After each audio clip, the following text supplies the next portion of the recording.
Doctor BR Ambedkar Konaseema జిల్లా రావులపాలెం ఇసుక stock point వద్ద ఉద్రిక్త పరిస్థితి నెలకొంది. టీడీపీ అక్రమాలను అడ్డుకున్నారు మాజీ ఎమ్మెల్యే చెర్ల జగ్గిరెడ్డి. ఇసుకపై డబ్బులు వసూలు చేయడాన్ని నిరసిస్తూ జగ్గిరెడ్డి ధర్నా చేపట్టారు.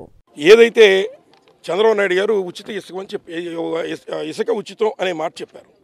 గతంలో కొంత ఆదాయం ప్రభుత్వానికి వచ్చేది. అప్పుడు 8,500 లారీకి ఇచ్చేటువంటి పరిస్థితి ఆ రోజు ఉంటే చంద్రబాబు నాయుడు గారు ఇసుక ఉచితం అన్న తర్వాత ఈరోజు 11,000 రూపాయలు కట్టించుకుని ఇవాళ బళ్ళు లోపలికి వస్తే వాళ్ళకి లోడ్ చేస్తున్నారు.